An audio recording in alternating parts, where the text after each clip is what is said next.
네, 안녕하세요. 한 주간 평안하셨습니까? 이제 5월도 다 가는 것 같습니다. 오늘 5월 마지막 주 주일인데요. 6월이면 또 학예 수양회가 준비하고 7월부터 본격적으로 이제 수양회를 치르게 될 건데요. 벌써 6월이 되니까 벌써 이런 말 드리고 그런가? 수양회를 위해서 또 같이 기도하고 또 전도 집회를 위해서 또 같이 기도하는 그런 시간을 보내야 될 것 같습니다. 인사 한번 좀 나눠볼까요? 앞뒤 좌우 보시면서요. 어떻게 인사해야 될까? 가장 평범하게 사랑합니다 하겠습니다.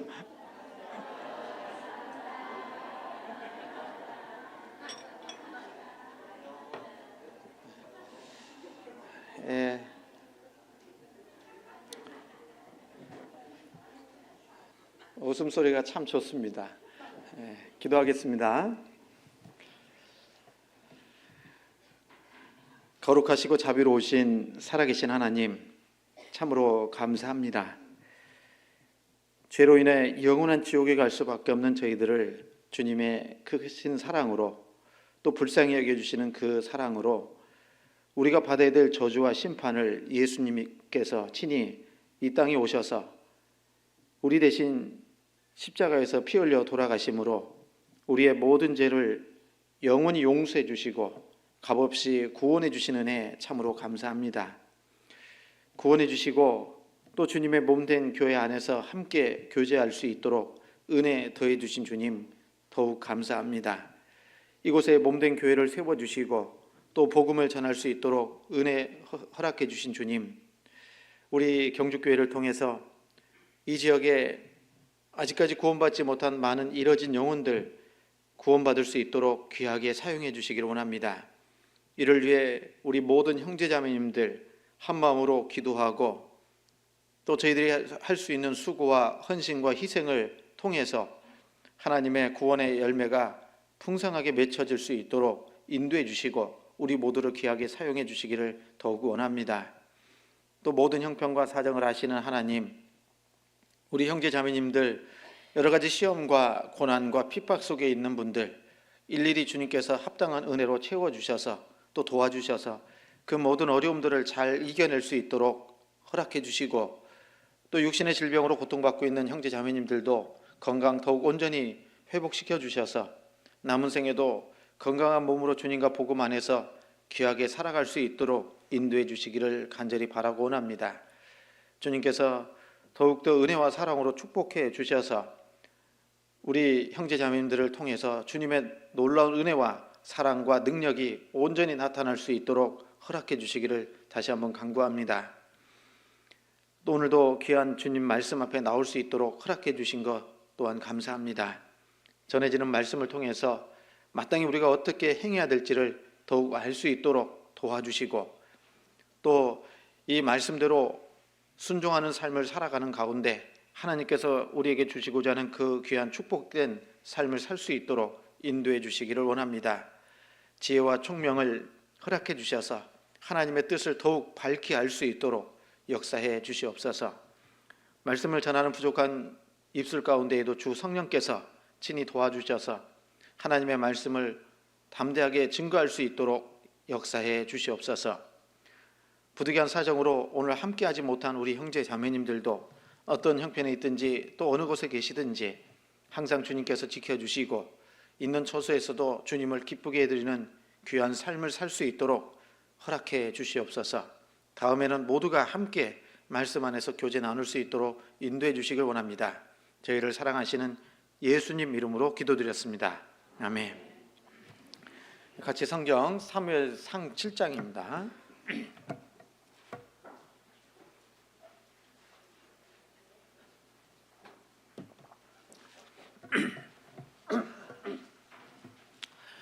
구약성경 사무엘상 7장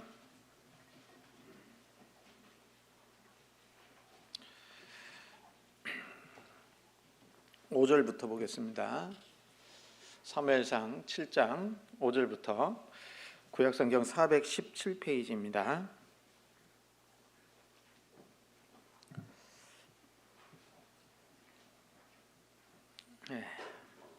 제가 읽겠습니다. 사무엘이 가로되 온 이스라엘은 미스바로 모이라. 내가 너희를 위하여 여호와께 기도하리라 하매 그들이 미스바에 모여 물을 길어 여호와 앞에 붓고 그 날에 금식하고 거기서 가로되 우리가 여호와께 범죄하였나이다 하니라. 사무엘이 미스바에서 이스라엘 자손을 다스리니라. 이스라엘 자손이 미스바에 모였다함을 블레셋 사람이 듣고 그 방백들이 이스라엘을 치러 올라온지라. 이스라엘 자손이 듣고 블레셋 사람을 두려워하여 사무엘에게 이르되 당신은 우리를 위하여 우리 하나님 여호와께 쉬지 말고 부르짖어 우리를 블레셋 사람의 손에서 구원하시게 하소서. 사무엘이 젖 먹는 어린 양을 취하여 온전한 번제를 여호와께 드리고 이스라엘을 위하여 여호와께 부르짖음에 여호와께서 응답하셨더라. 사무엘이 번제를 드릴 때에 블레셋 사람이 이스라엘과 싸우려고 가까이 오매 그날에 여호와께서 블레셋 사람에게 큰 우레를 발하여 그들을 어지럽게 하시니 그들이 이스라엘 앞에 패한지라. 11절 같이 읽습니다. 이스라엘 사람들이 미스바에서 나가서 블레셋 사람을 따라 뱃갈 아래에 이르기까지 쳤더라. 12절도 같이 읽습니다. 사무엘이 돌을 취하여 미스바와 센 사이에 세워 가로되 여호와께서 여기까지 우리를 도우셨다 하고 그 이름을 에벤에셀이라 하니라. 여기까지요. 안녕하세요. 좀 전에 인사했죠. 이제 날이 더워지겠죠. 더워지는데 이 여름을 어떻게 지낼까 하는 걱정도 좀 될 것 같습니다. 이번 한 주간에도 우리 포항권역에서도 전도 집회가 또 세 군데에서 전해지는데요. 우리 포항권에 가장 관심 있는 교회가 어떤 교회인가요? 우리 경주니까 경주교회겠죠, 뭐. 그런데 이제 포항권역에서는 유일하게 지금 건축하고 있는 교회가 울릉교회잖아요. 그래서 울릉교회 그 건축이 거의 마무리돼 가고 있는 것 같습니다. 그래서 지난주에 전도 집회를 하려다가 한 주 연기해서 이번 주에 대전도 집회를 진행을 한다고 들었습니다. 같이 기도해 주시고 그리고 8월 30일에 입당식을 한다는 공문을 이렇게 올려주셨는데 같이 또 기도하시면서 입당식 갔다 오면 좋겠죠. 저녁 11시 50분 배를 타고 밤새 주무시고 딱 도착하면 7시 정도 그냥 7시 정도 될 것 같은데 오전에 9시에 입당식을 한답니다. 그래서 입당식 보고 12시 20분 배로 돌아오는 그런 일정일 것 같은데 같이 기도해 주셔서 어쨌든 저도 지금 일정을 좀 못 봤는데 시간을 만들어서 이렇게 좀 다녀오실 수 있었으면 좋겠다 싶습니다. 그렇게 같이 기도로 협력하는 것이 우리가 마땅히 또 교회 안에서 행해야 될 모습일 거예요. 그리고 여러 가지 이제 행사들이 좀 6월에도 있는데요. 그리고 우리 어머니의 자매님들은 아마 이번 주 금요일에 있는 암송대회가 가장 큰 부담이면서 온 마음이, 온 생각이 그쪽으로 좀 쏠려 있을 거라고 생각합니다. 그래서 무엇보다도 중요한 것은 참여라고 생각이 들어요. 그래서 시간을 좀 만들어서 암송을 설령 하나도 못했다 하더라도 어머니의 자매님이라면 그 자리에 참석해 주시고 끝까지 함께 해주시는 것은 그리스도인들에게 서로에게 큰 힘이 된다라고 생각을 합니다. 잘하건 못하건 간에 위치를 지켜주고 그 자리를 지켜주는 것은 큰 힘과 용기가 됩니다. 그래서 그런 차원에서 이번 암송대에 8시에 출석 체크하고 중간에 출석 체크를 하려고 합니다. 떨어졌다고 갈까봐. 그래서 우리 암송대에 꼭 그렇게 좀 우리 어머니 자매님들은 다 같이 참석해 주시고 또 교회에서 이루어지는 모든 일들에 또 같이 참여해 주시는 것은 의무이자 특권이라고 생각을 합니다. 그러니까 꼭 그렇게 해주시고 또 이번 한 주간에도 우리 포항권에서 3개 교회에서 전도 집회가 진행이 될 거니까 또 같이 기도해 주셨으면 좋겠습니다. 오늘은 예전부터 좀 말씀을 드리고 싶었던 설교 제목인데 에베네셀, 늘 많이 익숙한 그 단어긴 한데 그 의미를 좀 정확하게 알고 또 사용했으면 좋겠다 하는 마음이 있어서 오늘 말씀 제목을 도움의 돌 에베네셀이라는 제목으로 말씀을 드리고 또 생각해 보고자 합니다.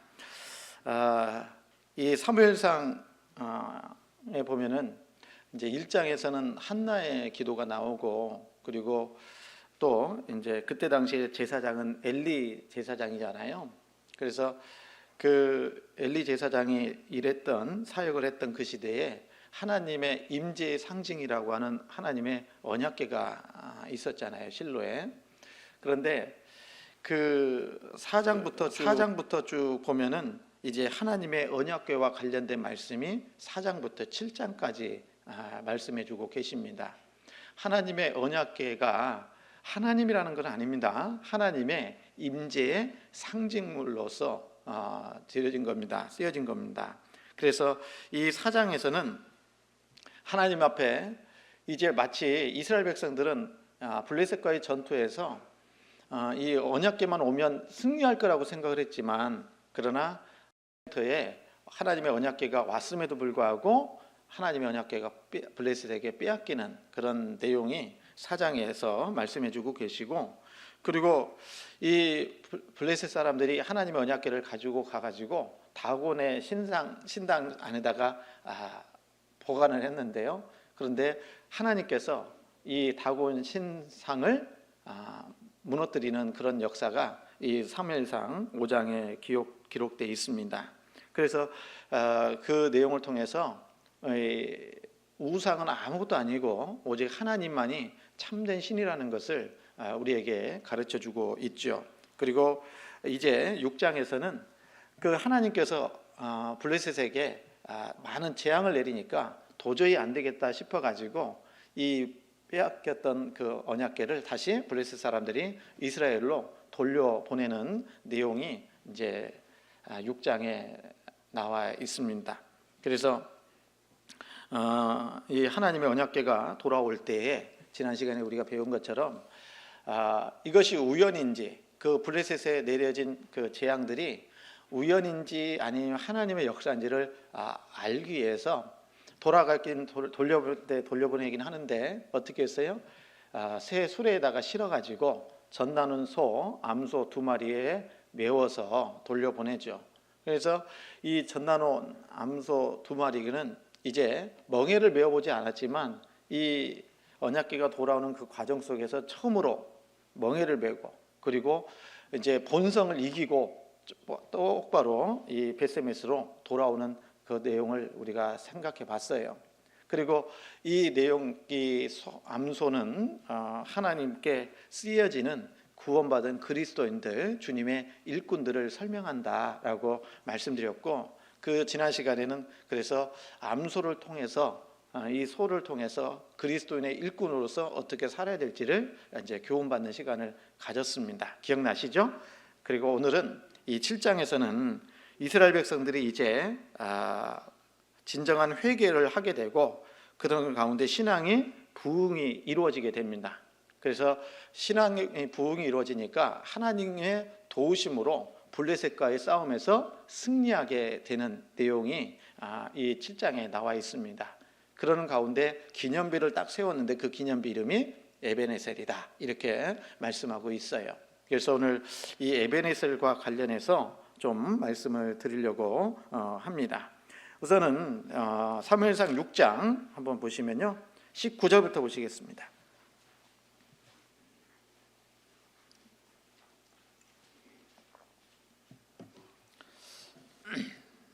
19절. 베세메스 사람들이 여호와의 궤를 들여다본 고로 그들을 치사 5만 70인을 죽이신지라. 여호와께서 백성을 쳐서 크게 살육하셨으므로 백성이 애곡하였더라. 베세메스 사람들이 가로되 이 거룩하신 하나님 여호와 앞에 누가 능히 서리요? 그를 우리에게서 네게로 가시게 할고 하고 사자들을 기럇 여아림 거민에게 보내어 가로되 블레셋 사람이 여호와의 궤를 도로 가져왔으니 너희는 내려와서 그것을 너희에게로 옮겨가라. 여기 빼앗겼던 그 하나님의 언약궤가 돌아온 곳이 베세메스라고 그랬잖아요. 그런데 여기 19절부터 21절까지 말씀 속에는 베세메스 사람들이 이 하나님의 언약궤를 들여다보는 거로 하나님이 징계하신 내용이 기록되어 있습니다. 그래서 이 베세메스 사람들이요, 하나님께 이 하나님의 언약궤를 쭉 들여다 봤는데 하나님이 그것을 허락지 아니하시고 그 당시에 이제 5만 70인을 죽이신지라 이렇게 돼 있는데, 가로 열고 5만은 또 가로 닫고 그렇게 돼 있잖아요. 그러니까 어떤 사본에는 5만이라는 단어가 있기도 하고 어떤 사본에는 없고, 그래서 5만 70인이 그때 하나님의 징계로 죽었는지 아니면 70명이 죽었는지 그것은 정확하진 않아요. 그래서 우리가 자주 얘기하는 것처럼 성경에 아마 이 베세메스라는 동네에 5만 명 이상이 살지는 않았을 것 같아요. 그렇죠. 그래서 그러나 중요한 건 뭐냐면 5만 70인이 죽었는지 70인이 죽었는지가 중요한 게 아니라 하나님의 언약궤를 들여다 본 것을 통해서 하나님이 징계하셨다라는 겁니다. 그래서 백성이 그러므로 인해서 여호와께서 백성을 쳐서 크게 살육하셨으므로 백성이 애곡하였더라 그랬어요. 왜 그런데 이 베세메스 사람들은 하나님의 언약궤를 들여다봤을까요? 베세메스 사람들은 유대인들입니다. 그래서 아마 그 하나님의 언약궤 안에는 뭐가 들어있냐면 하나님의 십계명 두 돌판이 들어있었을 거예요. 그래서 이제 아마 블레셋 사람들에게 빼앗겼다가 돌아왔으니까 아마 그 안에 제대로 돼 있는지 그런 거 확인하고자 하는 그런 마음도 있었을 것이고, 또 호기심도 있었을 거고, 그 안에 뭐가 있을까 이런 거 있잖아요. 그런 마음을 통해서 아마 그 속을 확인해 보려고 이렇게 들여다 봤을 거라고 생각이 듭니다. 그리고 그렇게 들여다본 이유 중에 하나는 이 하나님의 언약궤는 아까 말씀드린 것처럼 하나님의 임재의 상징이기 때문에 다른 것과는 다른 거거든요. 대하는 것도 하나님의 임재의 상징인 그 언약궤를 경건한 마음으로 호기심 발동해서 볼 것이 아니라 경건한 마음으로 이렇게 하는 것이 필요한 겁니다. 그리고 말씀대로 그것을 하나님 앞에 다루어야 되는 것도 맞거든요. 그런데 이 하나님의 언약궤를 하나님의 말씀 속에서는 들여다보라고 했을까요? 안 했을까요? 들여다보면 죽는다고 돼 있어요. 실은요. 성경 한번 찾겠습니다. 민수기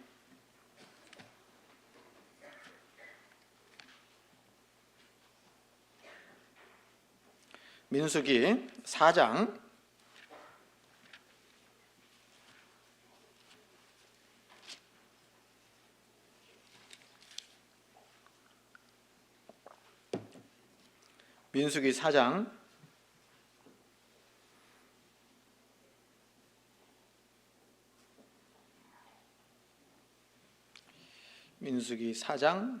5절입니다.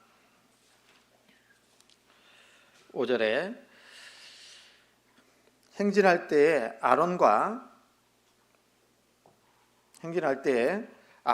그 아들들이 들어가서 간 막는 장을 걷어 증거궤를 덮고 그 위에 해달에 가죽으로 덮고 그 위에 순청색 보자기를 덮은 후에 그 채를 꿰고, 이렇게 말씀하셨고, 그 다음에 15절입니다. 그러니까 이동할 때는 증거계를 덮어버리라고 했어요. 그리고 15절에 행진할 때에 아론과 그 아들들이 성소와 성소의 모든 기구 덮기를 피하거든 고앗 자손이 와서 맬 것이니라. 그러나 성물은 만지지 말지니 죽을까 하노라. 해막 물건 중에서 이것들은 고앗 자손이 맬 것이며, 그래서 고앗 자손들이 이 성물을 메고 이제 움직이는 겁니다. 행진하는 겁니다. 그러면서 20절입니다. 20절 같이 읽습니다. 그들은 잠시라도 들어가서 성소를 보지 말 것은 죽을까 함이니라. 성소를 들어가서 보는 것은 죽는 죄입니다. 그래서 이 베스메스에 온 이 하나님의 언약궤를 갖다가 들여다본 것은 정말 하나님 앞에 신성모독의 죄를 범한 거다, 이렇게 얘기할 수 있는 겁니다. 그래서 하나님께 죄를 범하니까 하나님은 살아계신 분이잖아요. 역사하시는 분입니다. 바로 징계를 하신 겁니다. 큰 죄이기 때문에 그런 거예요. 그래서 우리도 이 말씀 속에서 교훈받을 수 있는 게 뭐냐면, 여러분, 우리가 자주 얘기하지만 구원받을 때예요, 구원받고 나면 하나님의 이 교회가 참 거룩하게 보이잖아요. 안 그래요?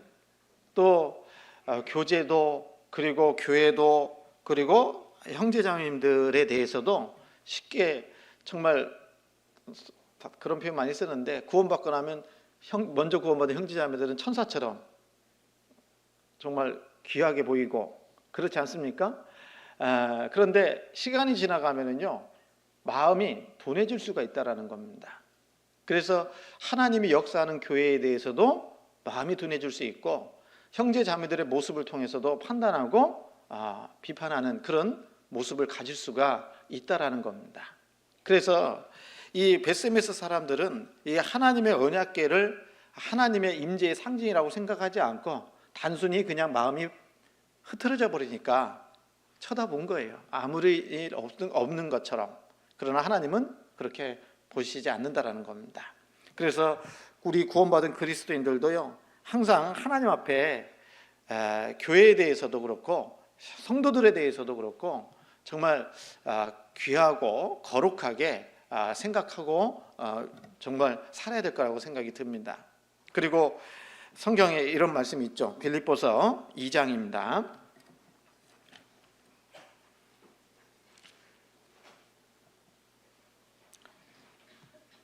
빌립보서 2장입니다.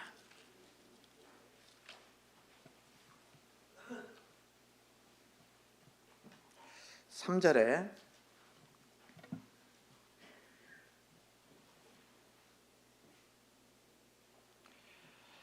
(3절) 2장 3절입니다.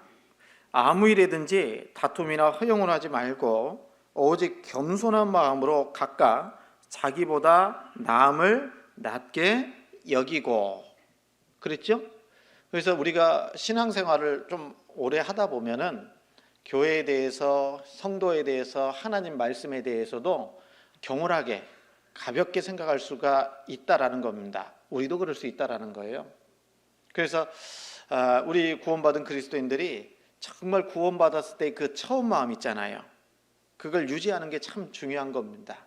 신앙생활하면서 시간이 가면서요, 이 하나님 앞에 우리는 늘 자기 자신을 낮추고 겸손하게 행해야 되는데, 때로는 시간이 흘러가면서 많이 안다라고 생각하고 마음이 높아질 수도 있다라는 겁니다. 그러면 실수할 수밖에 없는 거예요. 그래서 항상 우리는 우리 자신을 이 말씀처럼 각각 여기 아무 일에든지 다툼이나 허용을 하지 말고 오직 겸손한 마음으로, 신앙생활의 성공의 비결 중에 하나가 우리 마음을 항상 겸손한 마음을 갖고 살아가는 거라고 말씀드릴 수 있을 겁니다. 그래서 겸손한 마음으로 각각 자기보다 남을, 시옷받침이에요, 지읒받침이에요? 시옷입니다. 이거 오해하시면 안 돼요. 낮게 지읒 받침은 다른 사람을 아주 낮춰보는 걸 얘기하고, 이 시읒 받침은 높이는 거예요. 그러니까 우리 형제 자매들은 항상 나는 가장 낮은 자의 모습으로 신앙생활을 해야 안전하고, 그리고 다른 형제 자매들은 항상 높이는, 그게 겸손의 삶이다, 이게 안전한 거다라고 말씀하십니다. 그래서 겸손의 반대말이 뭐라고 했어요? 교만이죠. 교만은 패망의 선봉이요, 하나님은 겸손한 자에게 은혜를 주시고 교만한 자는 물리치신다라고 말씀을 하신 겁니다. 그래서 우리가 처음 구원받을 때는 정말 겸손한 마음으로 아주 형제자매들 높이고, 그 다음에 귀하게 생각하고, 그렇게 살아가다가도 어느덧 1년 지나고 2년 지나고 10년 지나고 그러면 내 마음이 높아져 있어요. 그러면 이제 형제자매들의 그 실수도 판단하고 정죄하는 경우 죄를 범할 수도 있고, 또 심지어는 더 나아가서는 우리 형제자매뿐만 아니라 교회를 판단하고 비난하는, 그리고 가볍게 생각하는 경우도 혹 있을 수 있다라는 겁니다. 그러면 우리 이 하나님 앞에 베스메스 사람들이 그 하나님의 언약궤를 들여다봄으로 인해서 하나님의 징계를 받은 것처럼 하나님은 우리를 징계하실 거라는 겁니다. 그래서 우리는 처음도 겸손이고, 두 번째도 겸손이고, 세 번째도 겸손으로 하나님 앞에 신앙생활을 해야 될 겁니다. 제가 그런 얘기도 좀 드린 것 같은데, 제가 이제 전도인 부름 받았을 때는 어떤 마음이었겠어요?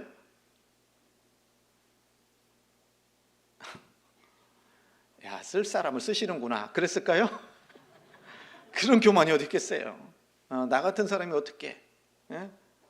정말 할 수 없다라는 것을 너무나도 잘 알고 있는 사람인데도 불구하고 하나님이 불러주신 것에 감사하고, 그리고 정말 겸손한 마음으로 행해야 되겠다, 그리고 하나님의 능력이 아니면 못한다라는 것을 너무 잘 알기 때문에 처음 시작할 때는 그렇게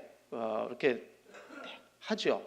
그런데 저도 사람인지라 1년 정도 지나고 나서요, 좀 이렇게 숫자를 좀 헤아려 봤어요. 숫자를 헤아려 봤다는 게, 성경도 좀 많이 얼마나 읽었는지, 전도인으로서 또 구원받은 사람, 다시 얘기하면 상담을 해서든지 아니면 집회를 해서든지 구원받은 사람이 얼마나 되고, 신앙서적은 도대체 몇 권이나 읽었을까, 이걸 쭉 한번 좀 1년을 되돌아보는데, 그때부터 하나님이 말씀을 안 깨닫게 해주시더라고요. 그래서 구역 모임, 조모임 가서 말씀을 해야 되는데, 기도는 하지만 이 전할 말씀이 생각이 안 나는 겁니다. 성경도 잘 이해가 안 되고. 그래서 답답할까요? 시원할까요? 얼마나 답답했는지 모릅니다. 그런데 전도인 수련회에 가서 이유를 알았어요. 그 옛날 다윗 왕이 자기가 이제 뭐 했습니까? 인구조사를 했잖아요.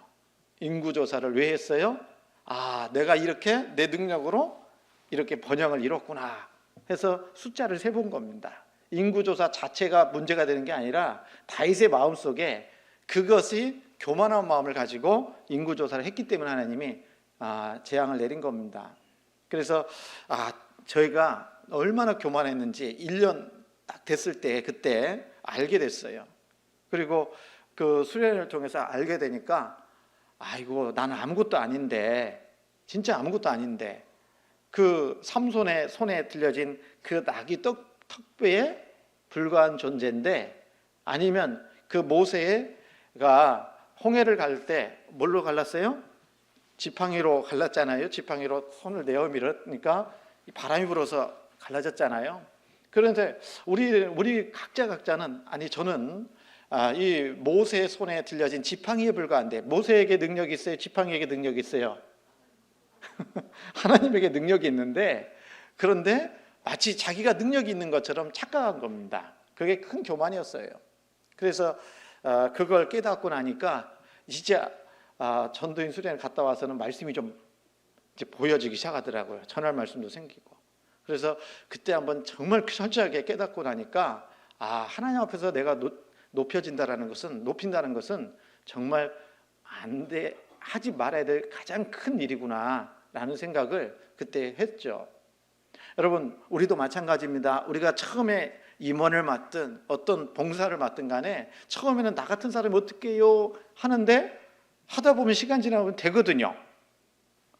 그러면 마음이 하나님의 능력을 구하는 것보다는 마음이 높아지게 돼요. 그러면 그때부터는 전진이 아니라 태보라는 것을 생각하고 절대로 우리 마음을 높여서는 안 되는 겁니다. 이해 가시죠? 여러분, 그래서 우리 마음을 항상 낮추는 것이 필요하다. 언제 익숙해지냐면, 익숙해지고 시간이 흘러가면 익숙해지잖아요. 교회 생활도 익숙해지고 형제 자매님들 대하는 것도 익숙해지고, 그러다 보면 니나 나나 똑같네 이런 마음도 올라올 수 있고, 그래서 그런 것은 내 마음이 그만큼 높아져 있다는 것을 반증하는 거거든요.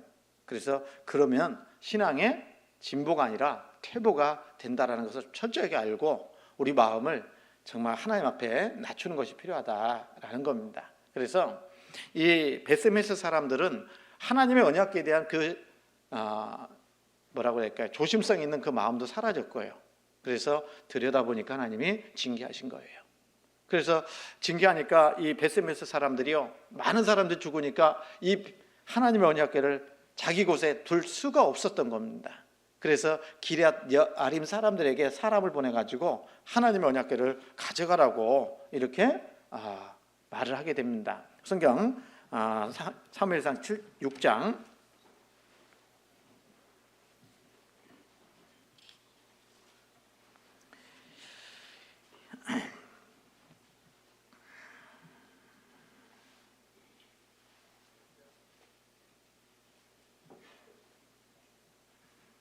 6장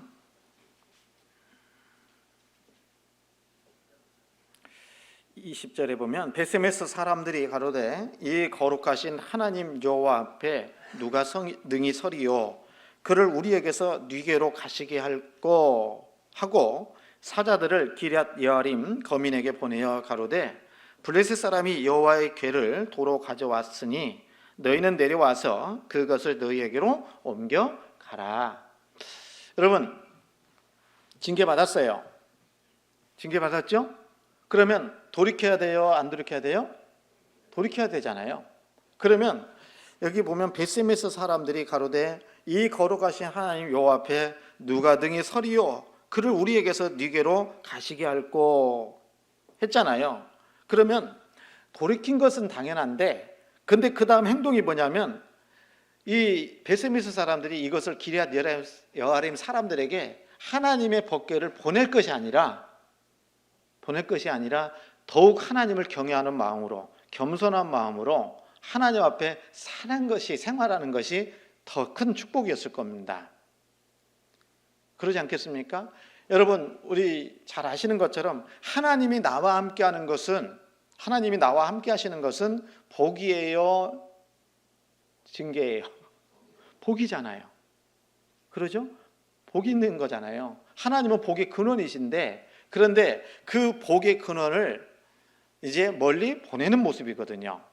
그러니까 우리도 신앙생활을 하다 보면 그런 모습이 가질 수 있다는 겁니다.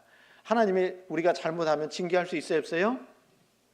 징계하니까 하나님을 멀리 떠나버리는 경우가 혹 있을 수 있다는 겁니다. 여기서는 베세메스 사람들이 잘한 것은 하나님 앞에 경외심을 가지고 두려워한 것은 잘한 거지만, 그러나 기럇 여아림이라는 동네로 이 하나님의 언약궤를 보내는 것은 잘못인 겁니다. 축복을 던져버린 거하고 똑같은 거예요. 그래서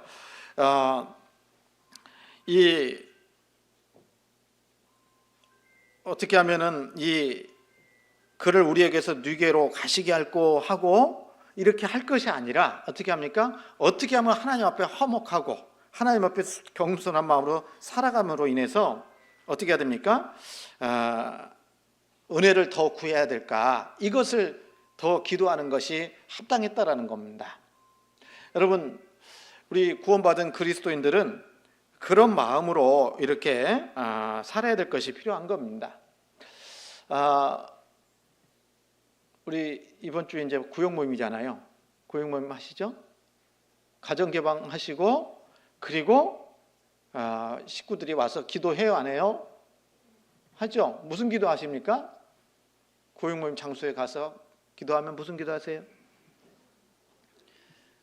하나님의 축복이 이 가정에 충만히 임하게 해주십시오라고 기도합니까? 아니면 반대로 기도하시지 않겠죠? 그러니까 우리 예수님이 복의 근원이시고 그리고 구원받은 사람들은 그 주님의 복을 받은 사람들이기 때문에 복을 전해줄 수 있는 사람이 되는 겁니다. 그러니까 구역 모임을 해서 가정을 개방하고 그러면 누구 표현대로 복이 임하는 거예요. 복이.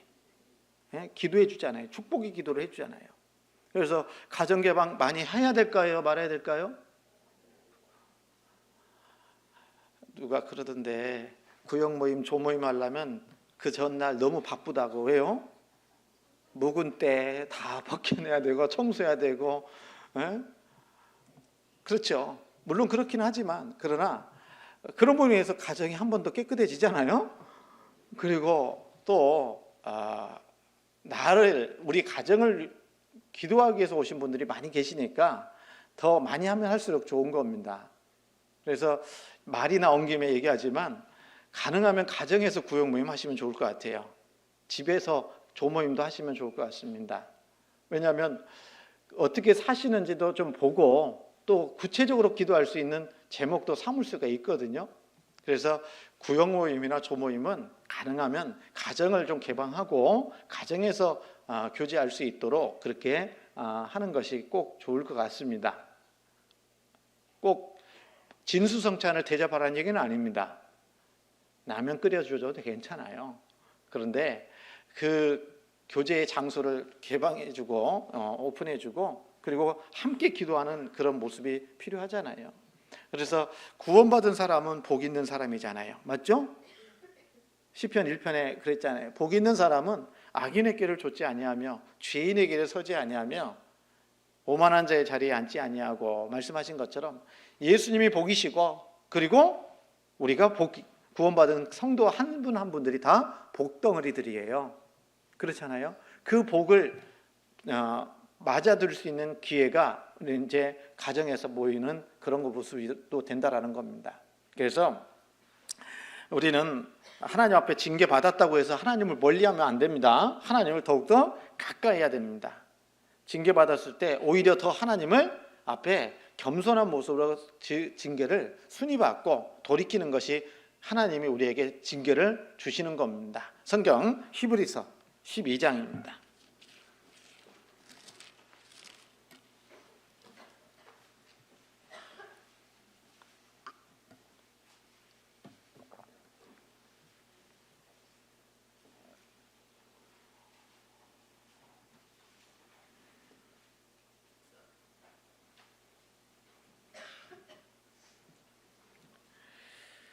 음, 12장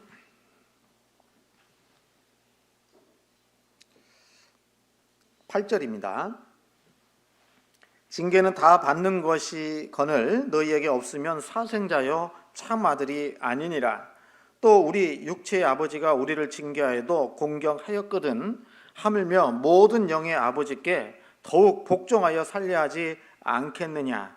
저희는 잠시 자기의 뜻대로 우리를 징계하였거니와 오직 하나님은 우리의 유익을 위하여 그의 거룩하심에 참여케 하시느니라. 무릇 징계가 당시에는 즐거워 보이지 않고 슬퍼 보이나 후에 그로 말미암아 연달한 자에게는 그 의의 평강한 열매를 맺나니 그러므로 피곤한 손과 연약한 무릎을 일으켜 세우고 너희 발을 위하여 곧은 길을 만들어 저는 다리로 하여금 어그러지지 않고 고침을 받게 하라. 무릇 징계가 당시에는 즐거워 보이지 않고 슬퍼 보이나 후에 그로 말미암아 연달한 자에게는 의의 평강한 열매를 맺게 하신다라는 겁니다. 그래서 여러분 하나님이 우리 구원받은 그리스도인들을 징계하실 수는 있어요. 그 징계가 무섭다고 하나님을 떠나면 안 되는 거고 반드시 그 징계를 하나님이 주신 것은 우리를 사랑하셨기 때문에 징계하시는 겁니다. 부모님이 자녀를 미워서 혼냅니까? 아니면 사랑하니까 혼냅니까? 사랑하니까 혼내잖아요. 하나님도 우리를 징계하시는 것은 사랑하기 때문에 징계하시는 겁니다. 그래서 우리 구원받은 그리스도인들이 하나님 앞에 징계를 받으면 더욱더 하나님 앞에 낮추고, 또 하나님 앞에 징계를 받았다라는 것은 뭡니까? 죄가 있기 때문에, 합당치 못한 모습이 있기 때문에 그렇게 하신 거니까 자기를 살펴서 그 허물과 죄를 버리고 하나님 앞에 바르게 살아가면 더 큰 하나님의 은혜가 임한다라는 것을 우리에게 가르쳐주고 있는 겁니다. 그래서 베세메스 사람들은 이 징계가 내려지니까, 심판이 내려지니까 이 하나님의 언약궤를 기럇 여아림으로 보낼 것이 아니라 그 함께하는 가운데 더욱더 겸손한 모습으로 하나님을 하나님답게 알고 살았다면 베세메스 사람들이 어쩌면 더 큰 축복을 받았을지도 모를 겁니다. 그러나 그들은 그렇게 하지 않고 기럇 여아림 사람들에게 보내게 된 겁니다. 그래서 이 하나님의 언약궤가 기럇 여아림에 온 거예요. 성경 사무엘상 7장 2절에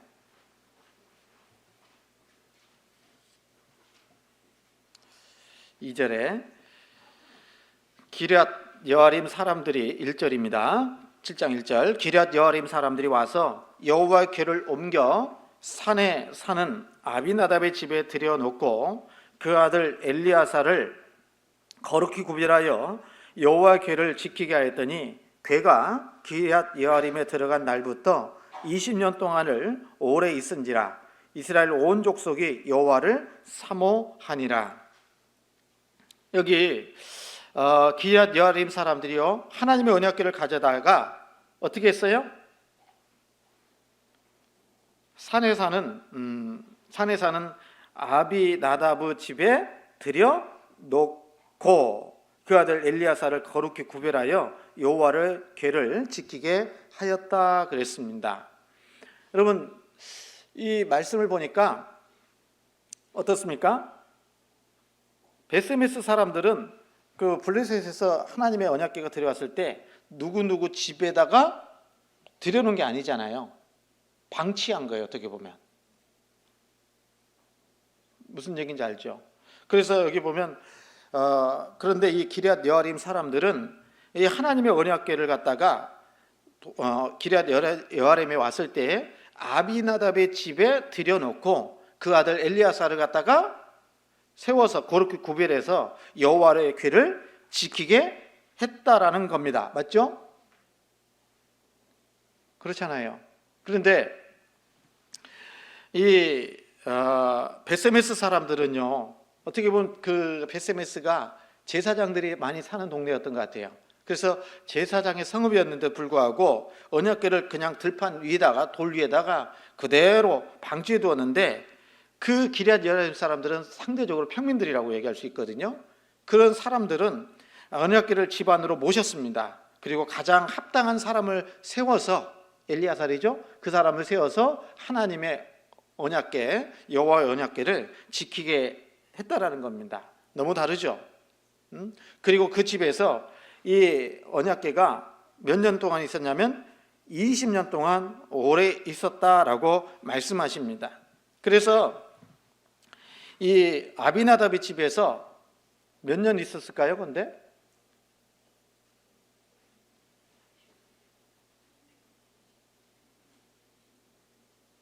70년 정도 있었습니다. 성경 사무엘하 6장을 보시죠.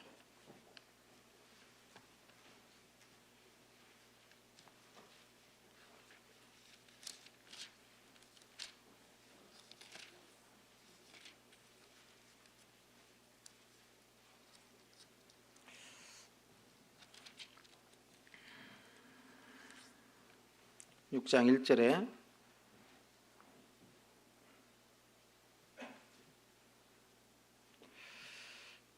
다윗이 이스라엘 6장 1절 다윗이 이스라엘에서 뺀 무리 3만을 다시 모으고 일어나서 그 함께 있는 모든 사람으로 더불어 바알레 유다로 가서 거기서 하나님의 궤를 메어 오려 하니 그 궤는 그룹들 사이에 자정하신 만군의 여호와의 이름으로 이름하는 것이라. 저희가 하나님의 궤를 새 수레에 싣고 산에 있는 아비나답의 집에서 나오는데 아비나답의 아들 우사와 아요가 그 세 수레를 모니라 그랬잖아요. 여기 보면 이 사무엘상 7장에 기럇 여아림 사람 아비나답의 집에 이 언약궤가 있었잖아요. 근데 사무엘하 6장에서는 다윗 치세잖아요. 다윗 치세 맞죠? 그래서 이 에벤에셀 이제 배우겠지만 그때까지가 20년이라는 것이 시간이 흘렀다라는 거예요. 20년. 그러니까 아비나답의 집에서 에벤에셀 전투 기념비 세워질 때까지가 약 20년이 흐른 거고, 그리고 사울 통치가 몇 년입니까? 40년이잖아요. 40년. 그러니까 몇 년이 흘렀습니까? 60년이 흘렀어요. 그리고 다윗이 왕이 되고 나서 그 다음에 한 10년 후 정도에 이 하나님의 언약궤를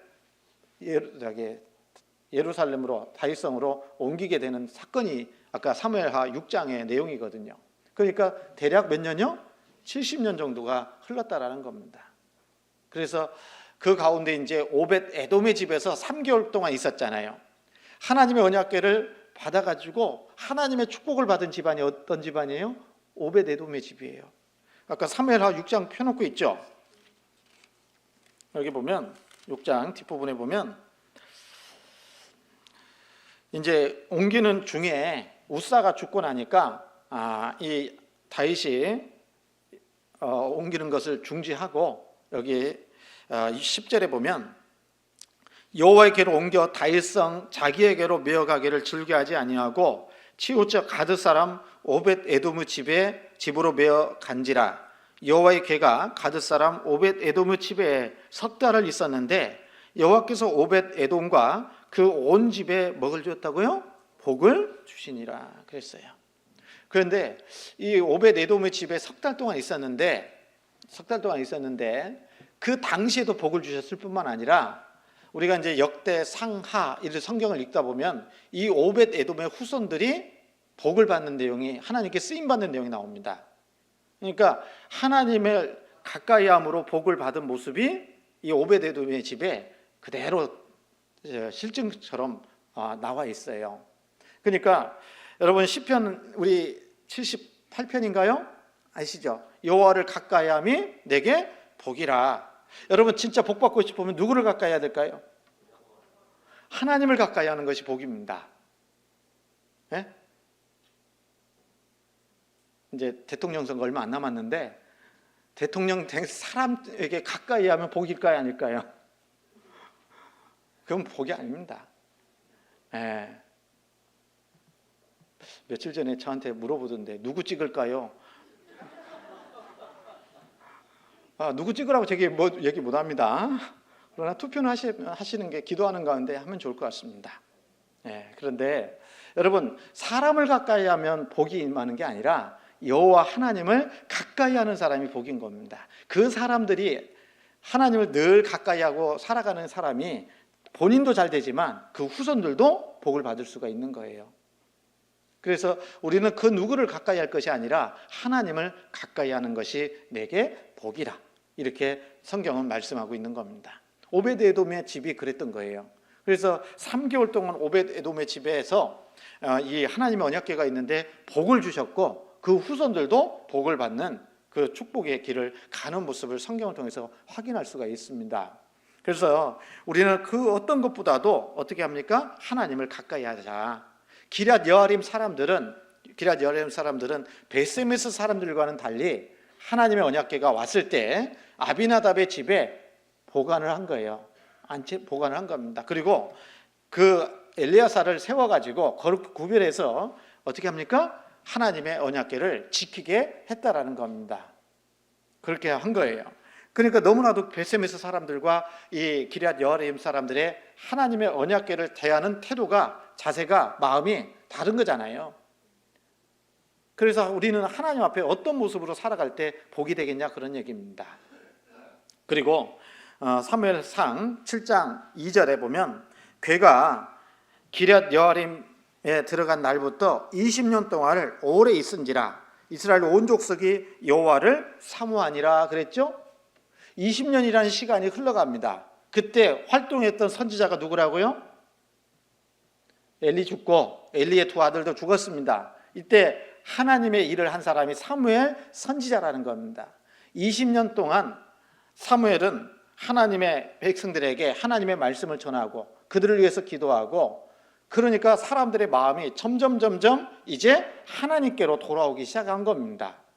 20년이라는 시간이 흘러가니까 이 2절에 보면요, 2절에 이스라엘 온 족속이 어떻게 했습니까? 여호와를 사모하니라, 하나님을 사모하게 됐다라고 하는 겁니다.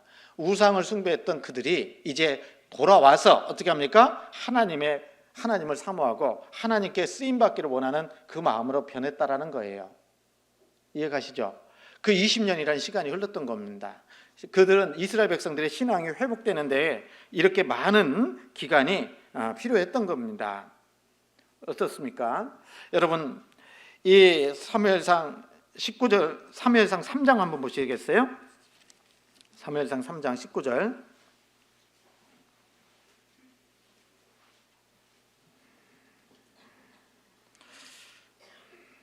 (19절에) 보면 사무엘이 자라매 여호와께서 그와 함께 계셔서 그 말로 하나도 땅에 떨어지지 않게 하시니 단에서부터 브엘세바까지 온 이스라엘이 사무엘은 여호와의 선지자로 세우심을 입은 줄을 알았더라. 여호와께서 실로에서 다시 나타나시되 여호와께서 실로에서 여호와의 말씀으로 사무엘에게 자기를 나타내시니 사무엘의 말이 온 이스라엘에 전파되니라.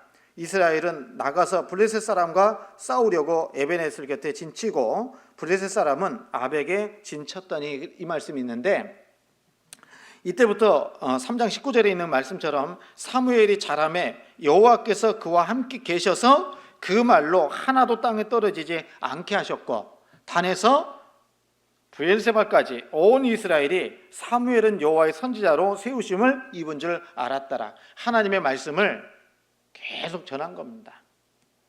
하나님의 일을 한 거예요. 누가요? 사무엘 선지자가. 여기 단에서 브엘세바까지라고 되어 있잖아요. 단은 제일 북쪽이고 브엘세바는 제일 남쪽입니다.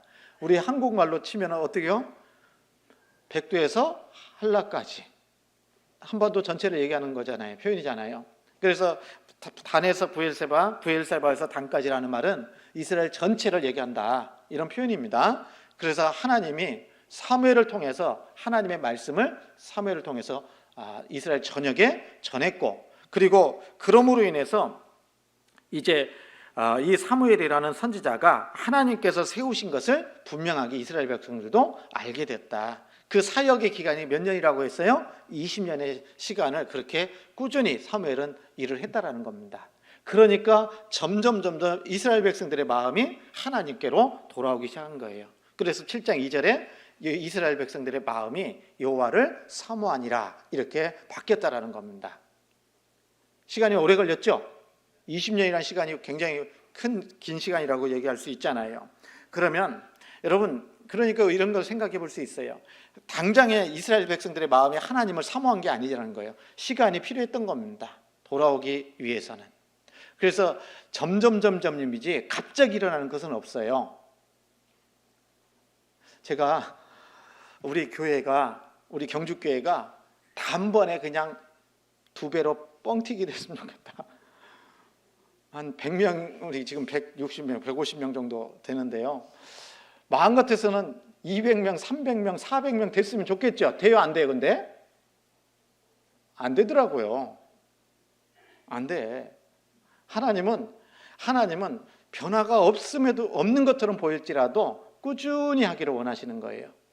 그래서 올해 우리가 할 수 있는 것만큼 하면 하나님이 채워주시고 또 채워주시고 점점 그러는 가운데 하나님의 역사가 결과적으로 우리 하나님이 우리와 함께 하셨다는 것을 알게 될 겁니다.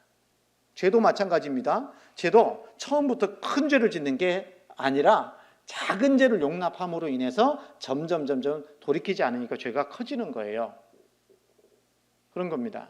그래서 여러분, 작은 것을 이렇게 무시하면 안 돼요. 시간도 내가 하는 여러 가지 모습 속에서 작다라고 무시하면 크게 낭패를 당할 수도 있는 겁니다. 그렇죠? 그래서 성경 갈라디아서 6장 보시겠습니다. 갈라디아서 6장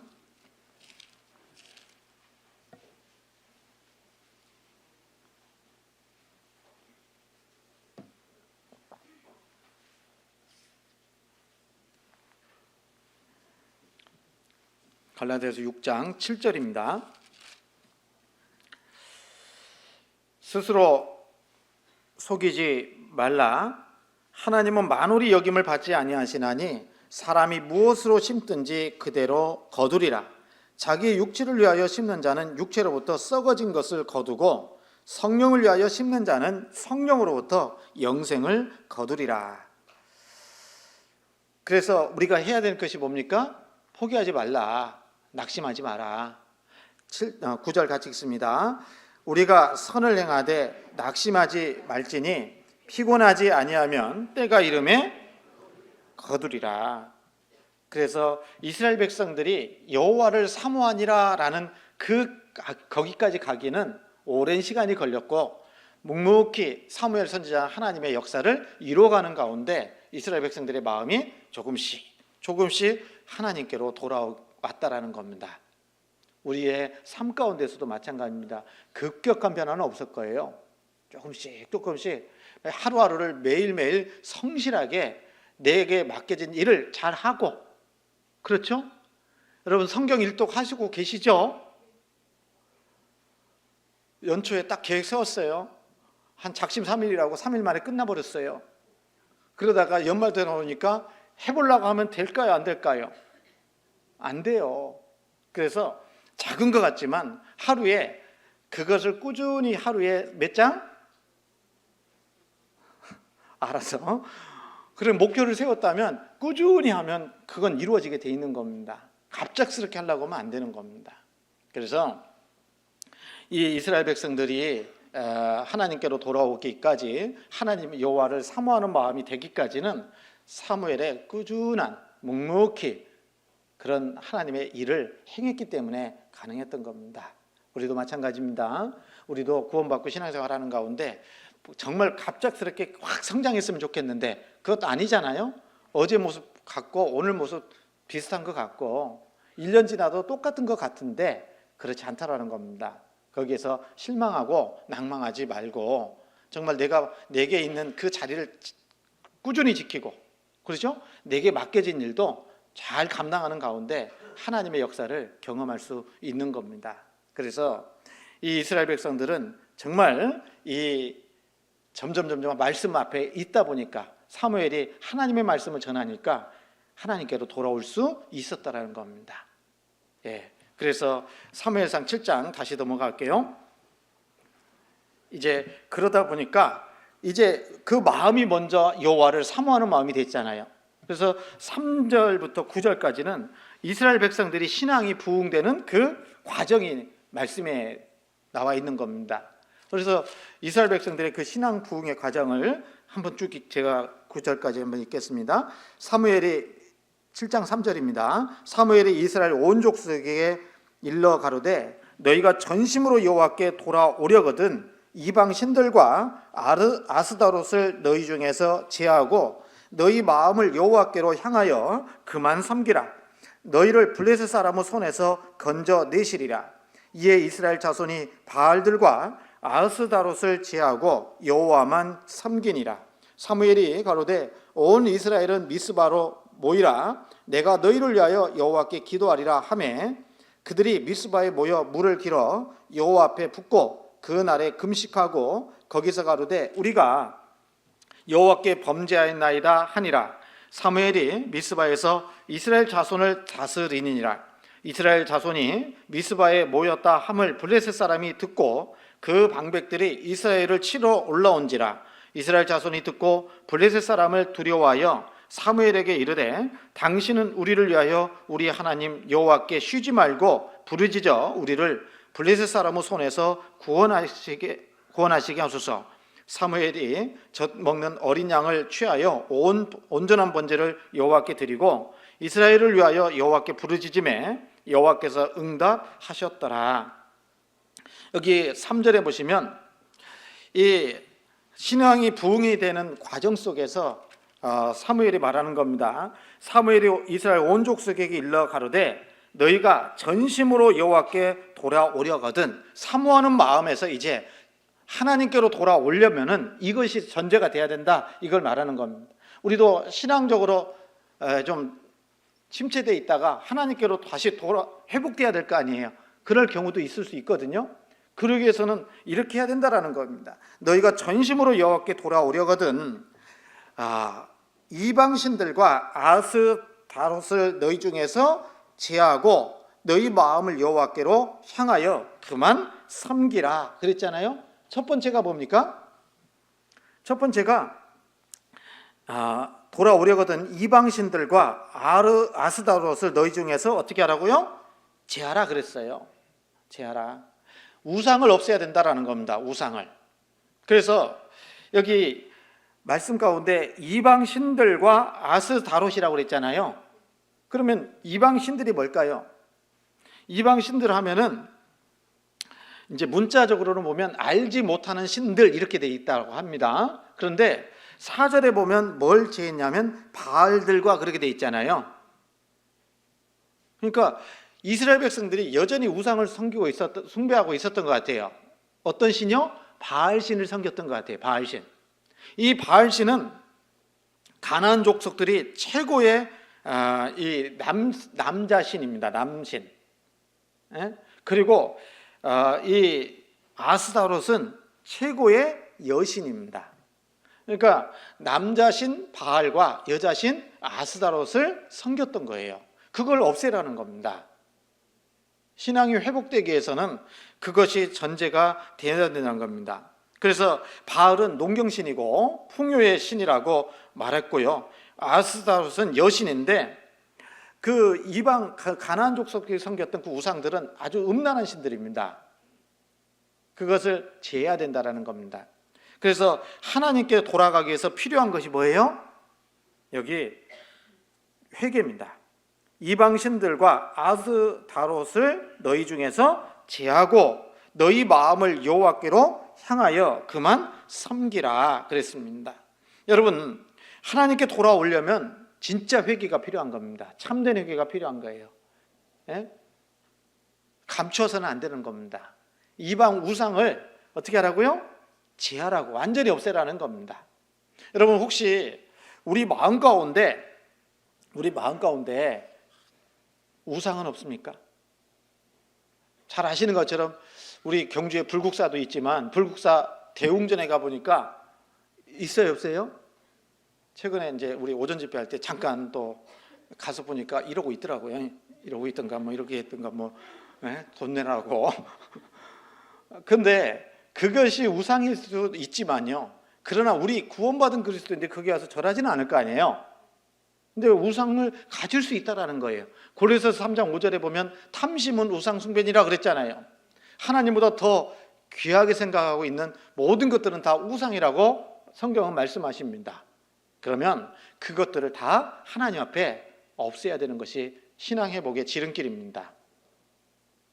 어떤 분들은 자녀가 우상일 수도 있고요. 어떤 분들은 부모님이 우상이 될 수도 있습니다. 맞죠? 안 그래요? 그리고 또 어떤 사람은 물질이 우상이 될 수도 있어요. 황금 만능주의라고 하잖아요. 돈이 우상이 될 수도 있다는 겁니다.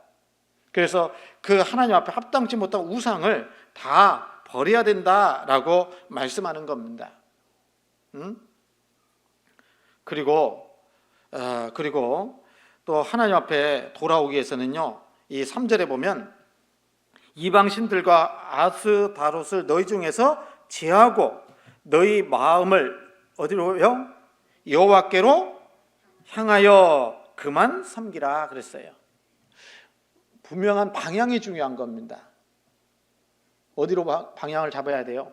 하나님께로 방향을 돌려야 된다라는 겁니다. 턴하셔야 돼요. 턴. 그래서 우리가 정말 신앙생활 하는 가운데 필요한 것 중에 뭐냐면 올바른 방향을 가지고 올바르게 또 부지런히 살아가는 것이 필요한 겁니다. 그런데 잘못된 방향을 가고 있음에도 불구하고 열심히 살면 그건 망하는 거예요. 방향이 중요한 겁니다. 그래서 우리는 분명한 방향과 목적이 있어요, 없어요? 있잖아요. 있지 않습니까? 성경 고린도전서 9장입니다.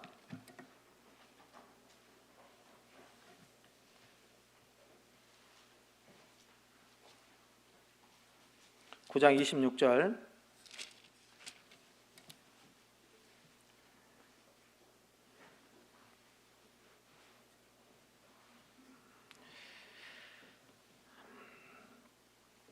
(26절) 27절 같이 읽습니다. 그러므로 내가 다름질하기를 향방 없는 것 같이 아니하고 싸우기를 허공을 치는 것 같이 아니하여 내가 내 몸을 쳐 복종하게 함은 내가 남에게 전파한 후에 자기가 도리어 버림이 될까 두려워함이로라. 그러므로 내가 다름질하는 건 좋은데 어떻게 한다고요? 향방 없는 것 같이 아니하고 그랬거든요. 싸우기를 허공을 치는 것 같이 아니했다 그랬어요. 그래서 여러분, 우리가 신앙생활 하는데 분명한 방향과 목적이 분명해야 된다는 겁니다. 그래서 고린도전서 10장에도 보면 그런즉 너희가 먹든지 마시든지 무엇을 하든지 다 하나님의 영광을 위해서 하라. 그러니까 우리가 살아가는 목적이 뭡니까? 오직 하나님의 영광이 돼야 된다. 그게 큰 목적이다라는 거예요. 그게 올바른 방향이라는 겁니다. 그래서 내가 이렇게 향하는 것이 정말 하나님께 영광일까? 아니면 영광이 되지 못할까? 영광이 되지 못한 것은 잘못된 방향을 가고 있는 거라는 거예요. 돌이켜야 되죠. 맞죠? 그리고 이렇게 교제하는 것이 하나님께 영광일까? 이렇게 사람을 대하는 것이 하나님께 영광일까? 늘 우리 마음 가운데, 우리 삶 가운데 이것이 하나님의 영광이 될까 안 될까를 생각하고, 그것이 하나님께 영광이 된다면 올바른 방향이기 때문에 부지런히 열심으로 하면 되는 겁니다. 그래서 내가 다름질하기를 향방 없는 것 같이 아니하고 싸우기를 허공을 치는 것 같이 아니했다, 이렇게 말씀하고 계시는 겁니다. 사도 바울은 분명한 목적을 가지고 분명한 방향을 가지고 살았던 겁니다. 이 다니엘도 마찬가지잖아요. 다니엘도 다니엘서 1장 8절에 보면 다니엘은 뜻을 정하여 그랬잖아요. 그래서 왕의 진미를 먹지 않기로 결심했다라고 했어요. 이게 올바른 방향이기 때문에 그렇게 정한 겁니다. 삶의 방향을 그렇게 정한 거예요. 그래서 이 바울도 아까 얘기한 것처럼 삶의 표대를 분명하게 한 거예요. 표대. 3장 빌립보서 3장 14절 보시죠.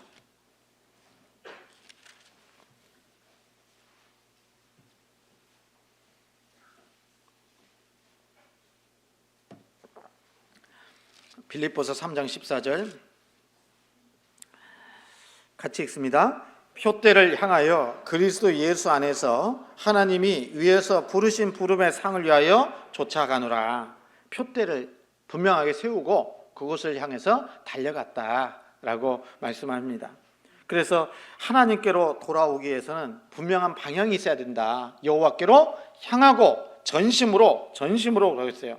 전심으로 해야 됩니다. 전심으로. 그래서 온 마음을 다해서 해야 된다. 그래서 우리 신앙생활 하는 데 있어서 가장 또 중요한 것 중에 하나가 마음이에요. 마음. 무릇 지킬 만한 것보다 뭘 지키라고요? 내 마음을 지키라. 생명의 근원이 이에서 남이니라. 여러분, 마음이 있으면 뭐든지 하거든요. 마음이 없으면요, 시간과 기회가 돼도 안 하는 거예요, 우리 마음이. 그래서 마음이 너무 중요한 겁니다. 맞죠? 그래서 뜻을 정해야 되겠네요. 마음도 정해야 되겠네요. 여러분, 너무 이런 얘기 같지만 학예수양에 가야 되겠죠? 다음 주에 얘기하려고 했는데 학예수양에 이제 교회적으로요, 우리 은장의 어르신들은 추계로 이제 많이 가시는 걸로 했기 때문에 은장의 어르신들을 제외하고는, 물론 은장의 어르신이 가지 말라는 얘기는 아닙니다. 가고 싶은 분은 가야 되지만, 그러나 봉사의, 어머니의, 청년의, 그 다음에 중고등부, 유초등부 모든 성도들은 가는 걸로 뜻을 정해야 될까요? 안 될까요? 이렇게 하는 경우가 있더라고요. 갈 수 있는 상황이 되면 갈게요. 그러면 그 상황 안 됩니다. 그래서 6월에 학예수양회 준비총회 끝나고 나면 이제 우리 사전 접수 시작이 되잖아요. 그래서 우리 전 성도는 사전 접수를 미리 하려고요. 그냥 의무적으로 하셔야 됩니다. 죄송합니다. 죄송할 것도 없다. 하셔야 됩니다. 하시고 접수하고 접수비 내고 그리고 하나님께 갈 수 있게 해달라고 온전히 다녀올 수 있게 해달라고 기도하는 것이 순서인 거예요. 그러니까 뜻을 정해놓고 하는 거예요. 되면 가겠습니다가 아닙니다. 이게 바른 모습이라는 겁니다. 그래서 다니엘도 뜻을 정했고 사도 바울도 표대를 향해서 다름질한 것처럼 분명한 목적을 가지고 가는 거잖아요. 마찬가지로 이번 수양회 때 난 못 갈 것 같은데 회비라도 접수해야 됩니다. 그래도 하나님이 열어주시면 가고자 하는 마음을 내가 가지고 있다면 보내주실까요? 안 보내주실까요? 보내주십니다. 6월에 군대 가는 형제도 나올 수 있게 하는 것이 하나님의 능력이에요. 그래서요 여러분, 하나님의 전지전능하심을 우리가 믿잖아요. 기도하시면 됩니다. 맞잖아요? 그리고 근데 기도하면 이루어지는데 어떻게 기도하라고요? 뜻을 정해놓고 그렇게 하면 하나님이 분명히 해주신다, 그런 얘기예요. 그래서 다음 주에 또 얘기할지 몰라요. 그러나 우선 하나님 앞에 뜻을 정해놓고 전심으로 해야 되겠다. 그래서 하나님은 우리 마음을 원하시는 거예요. 그래서 마음을 다하고 목숨을 다하고 힘을 다하고 뜻을 다해서 여호와 하나님을 사랑하라고 말씀하신 거예요. 마음 빠진 것은 위선입니다. 그래서 그런 마음으로 그래서 우리 전체를 하나님께 드릴 수 있어야 되겠다라는 겁니다. 여러분, 출애굽기도 보면 그 이스라엘 백성들이 6월절 때 양을 잡아가지고 다 구워서 먹었잖아요. 다 구워서 먹었다는 것은 하나님께서 예수님도 번제를 드릴 때 다 드렸거든요. 그러니까 예수님은 우리를 위해서 모든 걸 다 주셨다라는 겁니다. 그러면 우리도 주님께 돌려드릴 때는 다 드려야 돼요? 빼고 드려야 돼요? 다 돌려드리는 것이 합당하다, 그런 얘기예요. 그게 우리 마음이 돼야 될 겁니다. 그래서 하나님께서는 그 마음을 보기를 원하시는 겁니다. 그리고 물을 길어서 부었다고 돼 있죠? 사무엘상 7장 6절에 물을 길어서 부었어요. 그리고 금식했습니다. 이게 회개하는 외적 표현이라는 겁니다. 그래서 물을 부었다라는 것은 쏟아붓는다는 건데, 물을 부으면 남는 게 있어요, 없어요? 없잖아요. 회개할 때는요, 하나님 앞에 죄를 남겨두면 될까요, 안 될까요? 안 되는 거예요. 진정한 회개는 내 속에 있는 죄를 다 드러내야 되는 거예요. 그리고 버릴 건 버려야 되는 겁니다. 이게 들어붙는 모습이라는 거예요. 그리고 쏟아부으면 다시 주워 담을 수 없잖아요. 되돌릴 수 없다라는 겁니다. 그래서 우리 찬송가, 은혜 찬송가에 보면 이런 거 있잖아요. 은혜 찬송 172장 주님 뜻대로 살기로 했네, 주님 뜻대로 살기로 했네, 주님 뜻대로 살기로 했네, 뒤돌아서지 않겠네. 나도 잘 되네. 네.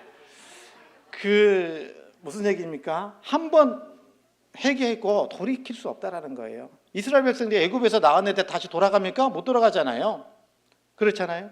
그래서 반드시 회개하고 다시 예전으로 돌아갈 수 없다라는 걸 알고 그게 전심으로 하나님께 회개하는 모습일 거라는 겁니다.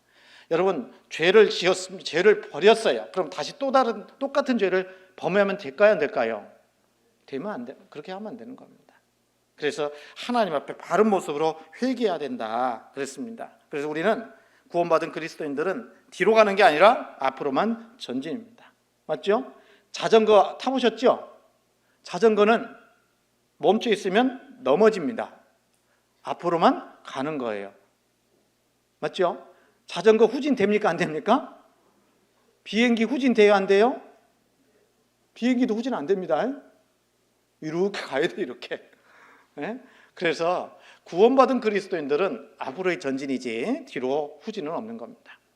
그래서 히브리서 10장에도 보면 오직 나의 의인은 믿음으로 말미암아 살리라. 또한 뒤로 물러가면 내 마음이 기뻐하지 아니한다 그랬어요. 여러분, 앞으로 전진이에요. 그렇죠? 그래서 우리가 회개하고 돌이키면 오로지 주님을 향해서 전진하는 거예요. 그게 진정한 회개의 모습이다라는 겁니다. 그리고 그를 섬기라 그랬습니까? 그만 섬기라 그랬어요. 누구만 섬기라고요? 주님만 섬기라고. 그게 진짜 돌이키는 모습이라는 겁니다. 그도 섬기는 게 아니에요. 그만 섬기는 거예요. 주님만 섬기기를 원하시는 겁니다. 그래서 주님이 말씀하십니다. 뭐라고요? 하나님과 재물을 겸하여 섬길 수 없다라고. 하나님만 섬기는 거예요. 맞죠? 그런데 이스라엘이 타락할 때가 언제입니까? 사무엘 열왕기상 17장에 보면 이스라엘 백성들이 망한 이유 중에 하나가 뭐냐면 하나님도 섬기고 어디서 온 다른 이방 우상도 섬겼다라고 말씀하고 있는 겁니다. 그게 이스라엘이 멸망한 원인이에요. 그래서 우리가 정말 복된 길을 살아가려면 하나님만 섬기는, 여호와만 의뢰하면서 살아가는 그런 삶을 살아가는 것을 하나님이 원하시고 그 사람에게 축복해 주신다라는 겁니다.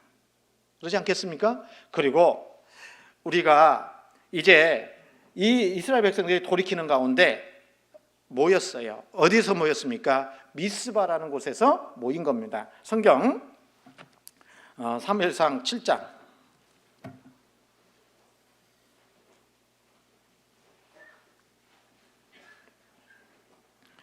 5절입니다.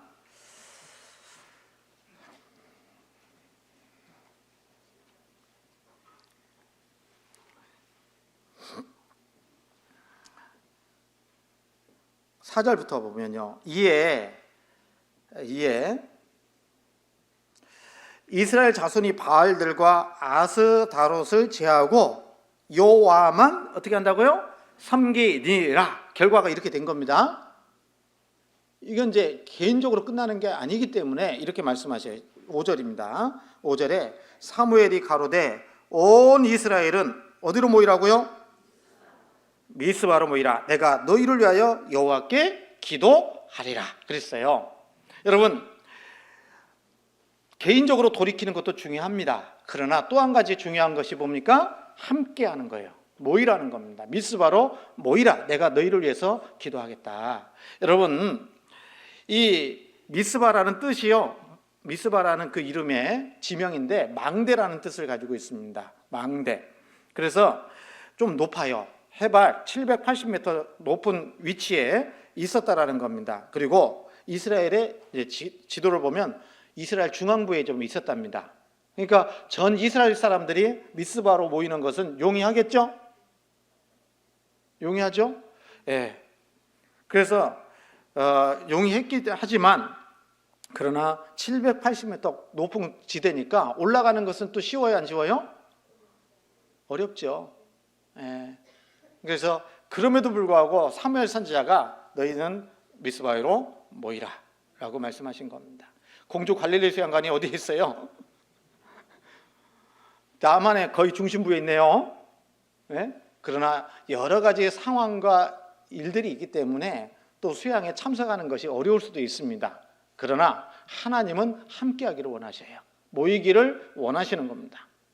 그렇지 않겠습니까? 그래서 미스바로 모이라. 내가 너희를 위해서 기도하리라 라고 말씀하십니다. 여러분, 우리는 신앙생활 하는데 혼자 하는 게 아닙니다. 함께 하는 겁니다. 함께 할 때 하나님의 능력이 나타나는 거예요. 그렇지 않겠어요? 여러분, 사무엘 사도행전 4장입니다.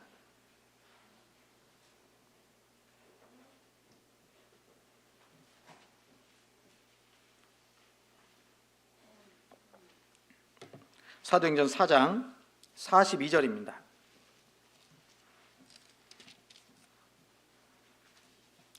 사도행전 2장입니다. 죄송합니다. 2장 42절. 너무 완벽하면 안 되잖아요.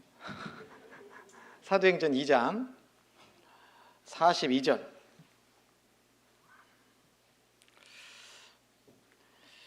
같이 읽습니다. 저희가 사도의 가르침을 받아 서로 교제하며 떡을 떼며 기도하기를 전혀 힘쓰니라. 기도하는 것이 중요한데 저희가 사도의 가르침을 받아 그랬잖아요. 모여서 뭐 합니까? 하나님 말씀 배우는 거예요. 사도들의 가르침을 배운 겁니다. 사도의 가르침을 받아 그 다음에 서로 교제하며 떡을 떼며 기도하기를 전혀 힘쓰니라. 모여서 했던 겁니다. 모여서 뭐 합니까? 하나님의 말씀을 배우고 교제하고 떡을 떼는 것도 음식을 함께 나눈 거죠. 그리고 기도했다라는 겁니다. 44절 같이 읽습니다. 믿는 사람이 다 함께 있어 모든 물건을 서로 통용하고 그랬어요. 믿는 사람이 다 함께 있어 모든 물건을 서로 통용했다고 그랬잖아요. 여러분, 그래서 우리 구원받은 성도들은 모여야 되는 거예요. 모여야 하나님의 능력이 나타나는 겁니다. 그래서 7월, 8월 학예수양회 때는 어디로 모이자고요? 공주 갈릴리 수양관에서 모이는 겁니다. 그게 하나님의 부르심이에요. 그 시기에는 주일날은 주일날은 교회로 하나님이 부르시는 거고요. 맞죠? 그래서 우선순위를 모이는 데 힘써야 됩니다. 왜냐하면 마귀는 자꾸 흐트러뜨리거든요. 흐트러뜨려요. 못 모이게 하는 겁니다. 그래서 우리 히브리서 10장에도 보면 서로 돌아보아 사랑과 선행을 격려하며 모이기를 피하는 어떤 사람들의 습관과 같이 하지 말고 오직 그날이 가까움을 볼수록 더욱 그리하자. 모이기를 더욱더 힘쓰고 사랑과 선행을 격려하면서 그렇게 살자. 이렇게 교훈해 주고 있잖아요. 맞죠, 여러분? 그래서 열일 제쳐놓고 모일 때는 다 모여야 되는 것이 맞아요. 그게 하나님의 역사에 동참하는 모습일 겁니다. 암송대에 모이라고 했습니다. 모여야 됩니다. 맞죠? 예. 그렇게 모여서 교제하는 거 하나님이 기뻐하시는 겁니다. 그래서 모일 때 힘이 나는 거예요. 그래서 에베소서 3장에도 말씀하셨잖아요. 우리 가운데서 역사하시는 능력대로 우리의 온갖 구하는 것이나 생각하는 것에 능이 넘치도록 하실 이에게 그랬잖아요. 우리 가운데서 역사하시는 겁니다. 함께 해야 됩니다. 맞죠? 그래서 가장 우선순위를 좀 교회에 모이는데 교제하는데 가장 우선적으로 두시면 됩니다. 그러면 하나님이 복 주실까요, 안 주실까요? 복 주십니다. 근데 우선순위를 거꾸로 하면 하나님이 자꾸 막아요. 주실 복도 안 주실 수 있어요. 이게 구원받은 그리스도인의 삶의 원리라는 겁니다. 여러분, 교제 가운데 있으면 더 잘 풀리는 경우가 훨씬 많습니다. 그렇지 않겠습니까? 맞아요? 우리 이제 교회당 건축을 위해서도 열심히 이제 전국적으로 보면 헌금하고 그러잖아요. 헌금했는데 망할 것 같은데 더 축복이라니까요. 아니, 건축 헌금을 했더니 월세 사는 사람이 자기 집을 갖게 되더라니까요. 하나님께 드렸는데 그렇게 역사하시더라니까요. 내 시간을 먼저 하나님께 드리면 하나님이 그렇게 살게 해주셔요. 내 물질도 하나님께 드리면 하나님이 그렇게 풍성히 부어주십니다. 내 은사도 재능도 하나님께 다시 돌려드리면 더 큰 은사를, 더 큰 재능을 하나님이 주셔요. 그렇게 살 수 있게 하나님이 도와주십니다. 어디에서요? 우리 가운데에서, 모이는 가운데에서, 함께하는 가운데에서 미스바로 모이라 하나님 말씀하신 겁니다. 우리도 모여야 됩니다. 모이기를 자주자주 해야 되는 겁니다. 46절입니다. 46절, 47절 같이 읽습니다. 날마다 마음을 같이하여 성전에 모이기를 힘쓰고 집에서 떡을 떼며 기쁨과 순전한 마음으로 음식을 먹고 하나님을 찬미하며 또 온 백성에게 칭송을 받으니 주께서 구원받는 사람을 날마다 더하게 하시니라. 맞아요. 여러분, 초대교회에 일어났던 이 역사는 어디서부터 시작된 겁니까? 오순절 성령 강림함으로, 성령이 임함으로 역사가 시작됐어요.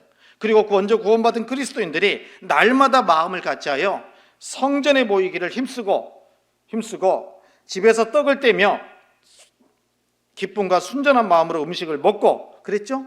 그런 삶을 우리 이 시대에도 우리 경주교회가 그런 모습으로 하나님은 교제하기를 원하실까 안 할까요? 원하신다라는 겁니다. 초대교회 성도들에게만 일어날 일이 아니라 우리 시대에도 이렇게 해야 된다는 것을 가르쳐 주고 있는 겁니다. 그래서 얼마나 자주 모이냐면 날마다예요. 날마다 마음을 같이하여 성전에 모이기를 힘쓰고, 성전에 모인다라는 것이 그냥 자동적으로 모여지는 것이 아니고 이 초대교회 성도들도 성전에 모이기를 어떻게 했다고요? 힘써야 된다고 되어 있어요. 힘써야 되는 거예요. 여러분, 그래서 주일날 됐다고 해서 교회 나오는 게 자연스러운 분도 계시지만은, 그러나 주일날 참석하기 어려운 분들도 계실 수 있어요. 그래도 힘써야 되겠다. 우선순위를 모이는데 힘써야 되겠다. 이런 마음을 가지면 그렇게 하나님이 인도해 주셔요. 허락해 주십니다. 모이기를 힘쓰는 겁니다. 집에서 떡을 떼며 기쁨과 순전한 마음으로 음식을 먹고, 그렇죠? 음식을 먹고, 그리고 하나님을 찬미하며 또 온 백성에게 칭송을 받으니, 같이 읽습니다. 주께서 구원받는 사람을 날마다 더하게 하시니라. 모였을 때도 잘해야 되고요, 각 집에서도 잘해야 되고, 그리고 우리 개인적인 신앙생활 속에서도 하나님을 찬미할 뿐만 아니라 또 온 백성에게 어떻게 해야 된다고요? 손가락질 받지 않도록 하나님의 자녀로서, 구원받은 그리스도인으로서 바른 삶을 살아야, 여러분 자주 말씀드렸지만 나 한 사람쯤이야가 아닙니다. 경주도 넓으면 넓고 좁다면 좁은 지역이잖아요. 한 다리 건너면, 한 집 걸으면 거의 아는 사람일 수 있잖아요. 지난번 오전 집회 보니까요, 한 자매님의 동창들이요, 거의. 네? 그런데 그 사람들이 우리의 모습을 보잖아요. 보고 믿을 만하구나, 그렇지 않구나. 말은 안 해도 스스로 판단할 수 있다는 겁니다. 그래서 우리의 삶이 나를 알고 있는 사람들에게 칭송을 받아야 된다. 정말 구원받은 사람이구나 라는 것을 알게 돼야 된다는 거예요. 그래야 구원받는 사람을 하나님이 날마다 더하게 해 주신다는 겁니다. 여러분 어떻습니까? 그래서 우리는 함께하는 겁니다. 함께하는 겁니다. 함께하는 가운데 주님의 역사가 우리를 통해서 나타나야 되겠죠. 그렇지 않겠습니까? 그래서 우리 혼자는 안 돼요. 자주 얘기하지만 나는 안 돼요. 개인은 안 됩니다. 그러나 우리는 함께할 수 있습니다. 모든 것을 다 할 수 있는 게 우리라는 거예요. 우리요. 그렇게 할 수 있습니다. 오늘 드리고자 했던 에베네셀은 다음 시간에 해야 될 것 같아요. 그래서 우리 이제 좀 광고처럼 돼 있는데요. 저 앞에 그 방방이가 있었던 데를 좀 조정을 했습니다. 그래서 야외 교제 장소로 좀 바꿨거든요.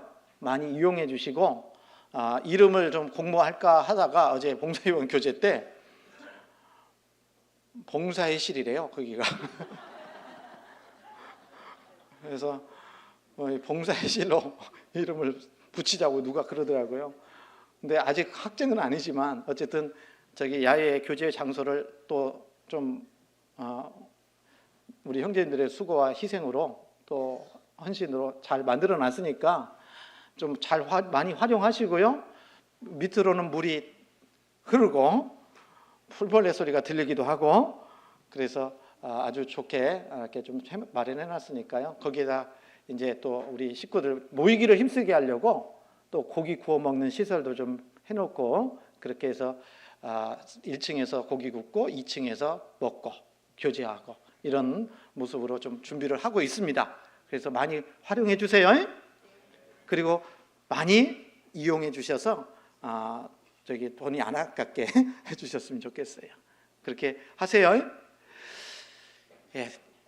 도움의 돌 에베네셀은 다음 시간에 말씀드리겠습니다. 기도하겠습니다. 저희를 사랑하시고 늘 함께해 주시는 살아계신 하나님 감사합니다. 하나님께서 저희 영혼을 사랑하셔서 구원해 주시고 영원한 천국에 소망 주셔서 이 땅에서도 또 힘있는 삶을 살아갈 수 있게 해주신 것 감사합니다. 오늘 말씀을 통해서 이스라엘 백성들의 신앙 회복 과정을 통해서 우리가 어떤 모습으로 우리도 살아야 될지를 일깨워 주시고 또 교훈해 주신 것 감사합니다. 우리 경주교회 모든 형제자매님들 주님 안에서 더욱 온전하게 살아갈 수 있도록 지켜주시고, 또 우리 형제자매님들 통해서 주님이 이루시고자 하는 그 귀한 역사들을 온전히 이루어갈 수 있도록 함께해 주시옵소서. 이외에는 모든 시간들도 오직 주님께만 온전히 의지합니다. 저희를 사랑하시는 예수님 이름으로 기도드렸습니다. 아멘. 찬송하겠습니다. 찬송가 은혜 찬송 132장입니다.